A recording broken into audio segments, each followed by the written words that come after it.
Abang, apa yang Abang pahami mengenai konsep budaya politik yang ideal di Indonesia? Konsep budaya politik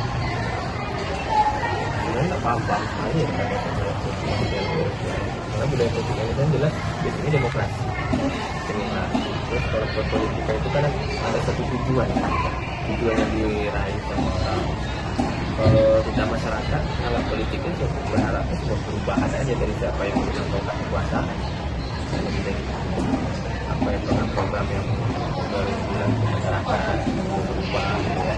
Cuman yang bisa kita lakukan itu cuma sekedar memantau, memahami politika kita harus terjun kan.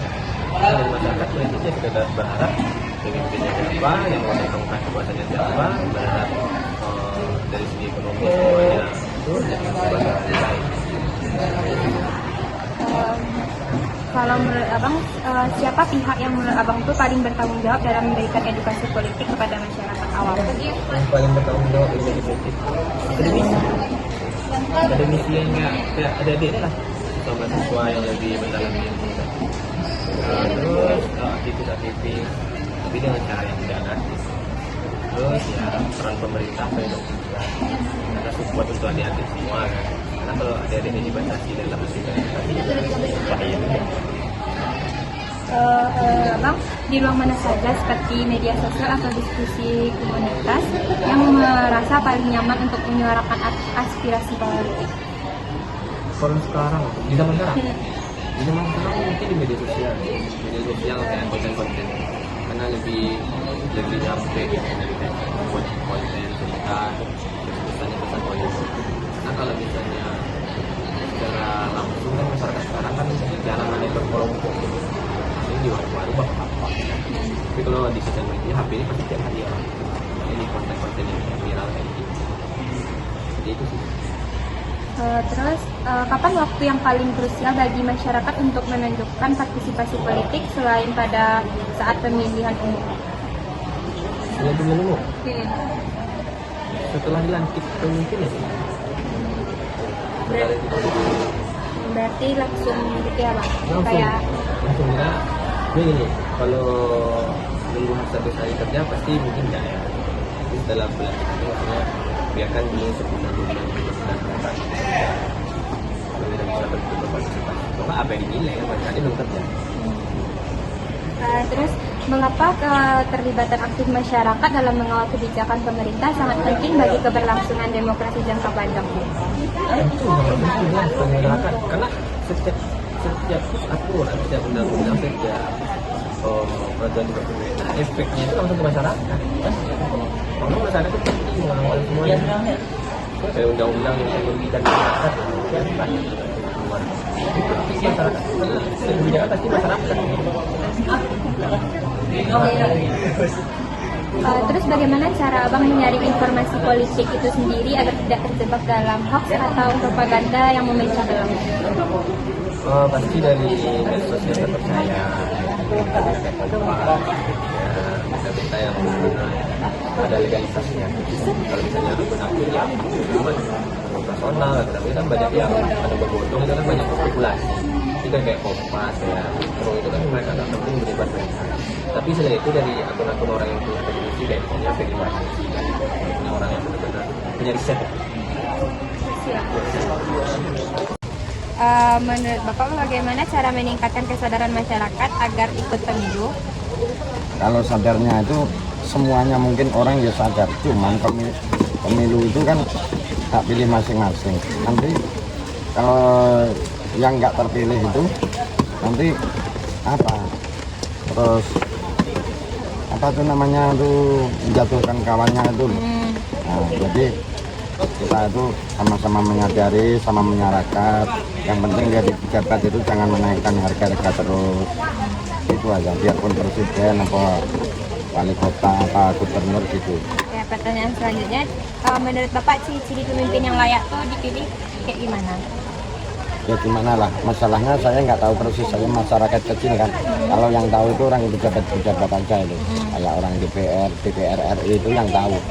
Misalnya kalau Bapak memilih kan ikut pemilu tuh Pak, nah ya. memilih itu Bapak memilih tuh kriteria Bapak memilih pemimpinnya itu kayak yang gimana? Yang seperti orang dagang, bukan politik. Berarti yang merakyat gitu ya, Iya, Pak? iya. Pertanyaan ketiga, apakah suara dari satu orang itu berpengaruh dalam hasil pemilu, Pak? Pengaruh. Yang keempat, Bapak pernah kecewa nggak sama hasil pemilihan itu? Dan kenapa? Belum pernah kecewa. Masalahnya setiap saya pilih menang terus, belum pernah yang nggak menang. Biarpun gubernur, DPR. Alhamdulillah nggak salah pilih ya, Pak ya? Ya. Apakah Bapak pernah ikut serta dalam pemilu itu? Maksudnya ikut Ikut milih. memilih. Oh, setiap dari pilihan 2000 dari 92 itu ikut terus, milih terus. Alhamdulillah sampai sekarang ya, Pak Iya. ya? Kita aja, Pak. Makasih ya, Pak. Iya. Menurut Ante, bagaimana sikap masyarakat Indonesia terhadap pemerintahan saat ini? Kalau saat ini rakyat Indonesia itu sangat bingung dengan sikap pemerintah yang tidak sesuai dengan janjinya, sedangkan mereka sedang sibuk memikirkan kehidupan yang sangat sulit ini. Pertanyaan kedua, Ante, bagaimana masyarakat sekitar cenderung aktif atau pasif dalam membahas isu politik? Kalau saat ini saya rasa karena kehidupan yang susah, jadi mereka pasif masalah politik, tidak terlalu peduli. Ya, pertanyaan ketiga, Ante, menurut Ante apa faktor yang mempengaruhi budaya politik masyarakat, misalnya pendidikan, media sosial, atau lingkungan? Lingkungan itu sangat mempengaruhi, misalnya lingkungan kerjanya. Kalau lingkungan kerjanya bagus, mereka akan aktif di dunia politik. Tapi kalau lingkungan kerjanya susah, mereka tak akan aktif dalam politik. Pertanyaan keempat, Ante, apakah Ante merasa budaya politik di Indonesia itu sudah demokratis? Belum, Dan mengapa? masih jauh karena mungkin pengaruh money politik atau pengaruh Ante rasa ya kalau politiknya masih sistem keluargaan. Itu di Indonesia. Bagaimana menurut kakak tadi mengenai politik atau kebijakan yang dibuat oleh pemerintah terhadap UMKM lokal atau produksi seperti ini? Ya kalau kayak ini bagusnya ya bagus sih, maksudnya pemasukannya kan ada, tapi ada bagusnya dan enggaknya. Positifnya kan banyak yang beli, banyak juga yang ada rezeki gitu. Terus kalau misalnya kadang kan UMKM ini yang belanja kan orangnya kan banyak yang ke bawah gitu kan. Bagusnya kayak gitu, soalnya kalau yang dijual kan harusnya harganya ya pas-pas aja, yang terjangkau sama orang yang membeli gitu kan. Jadi orang membeli, kita jual senang, orang membeli juga senang gitu. Menurut kakak, di mana kakak yang pernah merasakan kakak itu berpartisipasi atau mendukung pemerintah dalam menentukan politik selain di dunia? Mana kakak terakhir kali merasakan?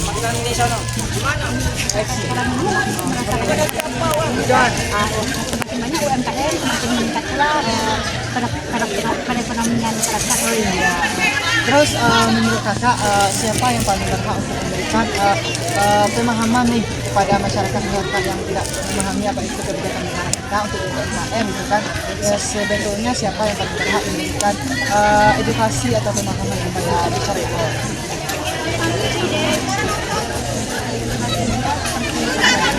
Yang mengajak atau merangkul masyarakat agar masyarakat ini bisa bekerja sama dengan kalangan kayak kita semua.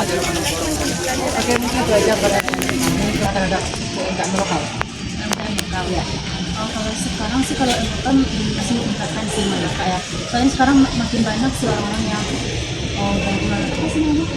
Kan UMKM lokal kan yang masih produk itu kan, minimal kan, yang masih makin meningkat sih dari masyarakat. Berarti bagaimana peran kakak terhadap pemerintah upaya untuk meningkatkan kualitas dan daya saing UMKM terhadap produk-produk luar? Biasanya Ya, maksudnya kan ini terkait dengan perekonomian nih. Terus kan seringkali di daerah kita ini kalah saing terhadap produk luar, kan, negara luar. Terus bagaimana upaya pemerintah supaya UMKM lokal ini bisa ekonomi terangkat dan tidak kalah saing dengan maafnya kalau misalnya segi pemerintah itu nggak bisa jawab, otomatis artinya nanti itu ya. Ada soalnya masyarakat umum kan, kita nggak bisa jawab gitu. nggak kasih nih. Dan menurut kakak siapa yang paling bertanggung jawab memberikan pemahaman tentang bagaimana masyarakat itu mendukung program pemerintah terhadap peningkatan ekonomi kepada masyarakat awam gitu. Jadi orang maksudnya UMKM Ya, bagaimana ya siapa yang paling berhak memberikan pemahaman gitu, yang bertanggung jawab gitu. yang bertanggung jawab berarti orang yang mau membuka usaha itu sendiri. Berarti kan dia otomatis mau sama pemerintah gitu untuk meningkatkan lagi gimana ya UMKM itu kan nggak tersendiri sama yang mau punya toko atau yang besar lah gitu. Seterusnya gimana kakak akan merasakan atau apakah kakak pernah merasakan kakak ini merasakan bahasanya politik ini sangat kejam terhadap UMKM. Pernah kakak merasakan? Kalau masalah enggak sih, tapi sekarang apa ya menurut aku yang menjadi susah itu bukan bisa itu, cuma di persinapasar yang kalau dari segi Itu kan jualan online nah, gitu kan? di kalau dari segi itu kan nggak terlalu kecil, cuman sekarang kan memang masyarakat Indonesia kan banyaknya mata pencaharian kan dari UMKM Iya. di Indonesia kan. Nah, jadi kalau dibanding itu kan kurang paham, cuman yang dari segi pengurangan itu cuma dari media sosial sih yang ya kan apa namanya berpengaruh besar. Iya. Kalau terus terakhir nih, apa kira-kira pesan kakak pribadi untuk pemerintah terhadap untuk meningkatkan perekonomian dan juga politik uang di negara kita atau khususnya Sumatera Barat? Meningkatkan apa tuh? Perekonomian. Meningkatkan perekonomian yang khususnya UMKM. Ya. Itu mungkin dari segi lebih apa ya mengutamakan produk impor sih ya kak, lebih produk impor ya kualitas barang-barang kita nih dalam barang itu di apa ya dipasarkan lebih luas gitu. Maksudnya kita mau ekspor barang Iya. Bagaimana pengaruh budaya politik Indonesia terhadap UMKM lokal atau pedagang lokal? Dampaknya apa? dampaknya ada yang positif ada yang negatif. Kalau dampaknya positif apa aja? Politik apa ini politik Indonesia, negara kita. positifnya ada yang cepat melaksanakan programnya, ada yang lambat, ada yang negatifnya ya kadang tidak sesuai dengan kita. Oke, terima kasih ya, Bro.